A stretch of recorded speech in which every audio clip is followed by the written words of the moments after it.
उनकी वजह से बढ़ा है। इस बार पलायन करने वाले लोग जब यहाँ पर पहुंचे छठ के समय तो वो गए नहीं वापस अपना काम ज्वाइन करने, बल्कि वो बस्ता छाप की तरफ देख रहे हैं उम्मीदों से। ये अतिशयोक्ति है या यही सच्चाई है, जरा बताएंगे आप प्रकाश जी। धन्यवाद आपका भैया, जो आप इतना एनालिसिस करके आए हैं कि कम से कम जो गरीब मजदूर पलायन के खिलाफ वोट दिए हैं इस बार, उसकी आपने चर्चा की है। और आप अपनी बात कहिए जरा जल्दी से, उसके बाद जनता के पास आऊंगा। आप लोग हाथ उठाकर रखिएगा, अपनी क्या क्या बातें किसको कहनी है, ठीक है? हाँ, आप अपनी बात कहिए। बाकी मैं यहाँ के लोगों को यही कहना चाहूंगा कि जिस विषय पर पूरा बिहार वोट दे रहा है, चाहे वो शिक्षा हो, पलायन हो, रोजगार हो, उस विषय पर आप लोग वोट दीजिए और जो सही है उसको चुनिए। हम लोग चाहते हैं कि सच में बिहार में, तो अगर आप लोगों को इतनी उम्मीद है कि इस बार आपके पक्ष में हवा बह रही है, तो क्यों फिर प्रशांत किशोर जी को ये कहना पड़ गया कि देखिए मेरी तो गारंटी लेता हूं, मैं कहीं नहीं जाऊंगा, लेकिन मेरे विधायक बिक सकते हैं, लक्ष्मी जी में बहुत आंच होती है, ये आपने सुना होगा। आपके पास आता हूं, पहले जनता की राय लेने दीजिए। कौन कौन कहना चाहता है अपनी बात? अपने हाथ खड़े करके रखिएगा प्लीज। हाँ सर, हम ये कहना चाहते हैं कि आज ये जो दोनों ठगबंधन है, जिनको कभी जनता ने वोट नहीं दिया, 5%, 10%, 15% को जमा करके ठगबंधन बनाया, अब ये लोग विकास की बात कर रहे हैं। जनता चेंज कर रही है। तो आपके हिसाब से विकास कौन करने वाला है अगर दोनों ही ठगबंधन है? हाँ, तो अभी जो आ रही है जनता की सरकार, वही विकास करेगी, वही गरीबों को देख रही है। कौन है जनता की सरकार? वो है जन सुराज। ये जन सुराज की तरफ अपनी बात कह रहे हैं भाई साहब। हाँ, आप क्या कह रहे हैं? जंगल राज खत्म हो चुका है, विकास की राज है। आज जहानाबाद जब खत्म हो चुका है तो बार बार उसकी जिक्र क्यों करते हैं आप लोग मंचों से? मैं नहीं करता, मैं विकास करता हूं। 800 करोड़ रुपए का सदर हॉस्पिटल बन रहा है, जिस जगह पर कार्यक्रम हो रही है, अब स्टेशन बनने जा रही है। फिर जुमलाबाजी खाली करते हैं। 20 साल से खटारा सरकार को उखाड़ देना है और युवा तेजस्वी सरकार को गद्दी पर बैठाना है। तेजस्वी सरकार से क्या उम्मीद है? क्योंकि 17 महीनों में हम लोग देख चुके हैं कि 3 लाख युवाओं को रोजगार दिए, और नीतीश कुमार जब रोजगार मांगा जाता है तो लाठीचार्ज किया जाता है। नीतीश कुमार रोजगार मांगने वालों पर, आप तो भारतीय जनता पार्टी से ही है, वैसे आपका ओपिनियन क्या? जब तक केंद्र की और बिहार की सरकार एक साथ मिलकर काम नहीं करेगी तब तक बिहार का विकास नहीं हो सकता है। और ये जो 20 साल में जो बात कर रहे हैं 17 महीने का, तो पूछिए कि मुख्यमंत्री कौन था? उप मुख्यमंत्री को संविधान नहीं पता क्या? ये संविधान बचाने वाले को उप मुख्यमंत्री का संविधान। लेकिन बहुत सारे लोग ये भी कहते हैं कि ये भारत के संघीय ढांचे के लिए ठीक है क्या? अगर ये बार बार कहा जाए कि जो केंद्र में सरकार है अगर वही रहेगी तो हम ज्यादा मदद देंगे, ये भारत के संघीय ढांचे के लिए ठीक है क्या? इस तरह की बात किया जाए। दो भाई एक साथ मिलकर काम करेंगे तो घर में ज्यादा पैसा आएगा, इस बात को ध्यान रखना। दो भाई एक साथ मिलकर काम कर रहे हैं तो ज्यादा भला होगा।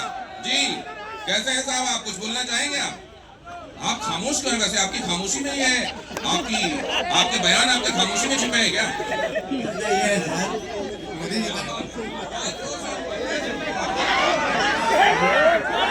कहता है कि डबल इंजन का सरकार, तो मणिपुर क्यों अध्यय हो रहा? मणिपुर मांग में ऑप्शन ना अमित जाते हैं ना मोदी जाते हैं। आप बिहार में बैठ के अभी बिहार के विधानसभा चुनावों में सब तरफ देख रहे हैं, आप मणिपुर भी देख रहे हैं, सब जगह। तो फिर डबल इंजन की सरकार क्यों बोलते हैं कि हमको यहाँ बनाइए, हम विकास करें? अपना घर नहीं मणिपुर को हवाला देते हुए डबल इंजन की बात पूछी हम साहब ने। हाँ, अपना घर नहीं संभाल रहा और जा रहा पूरा देश संभाल रहे हैं। शंकर चौहान इसका जवाब देने प्लीज। देखिए, मैं एक बात कहना चाहूंगा, पूर्व की सरकार में, केंद्र में कांग्रेस की सरकार और बिहार में लालू और राबड़ी की सरकार थी। इतने दिनों में उन्होंने 2.25 लाख करोड़ रुपया बिहार को देने का काम किया। मैंने क्या किया? 11 वर्षों से मोदी की सरकार में मैंने 18 लाख करोड़ रुपया देने का कार्य किया। और बिहार की गरीबी, एकदम ध्यान से सुनिएगा, बिहार की गरीबी रेलवे स्टेशन और सरकारी अस्पतालों में साफ देखी जाती थी।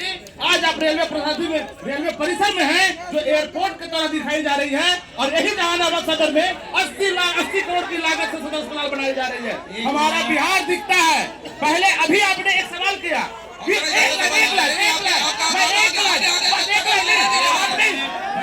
भाई साहब ने कहे कि 17 महीनों में नीतीश कुमार की सरकार में नौकरी मिला, तेजस्वी और नीतीश की सरकार में। तो उनसे पूछिए कि 17 साल क्या कर रहे थे? 17 साल क्या कर रहे थे? पहले 15-17 साल क्या कर रहे थे? अच्छा, हाँ, आगे। जब प्रधानमंत्री इतना विकासशील है, ये है, काम करवे करते, तो इतना प्रचार करने की उनको जरूरत क्या पड़ती है?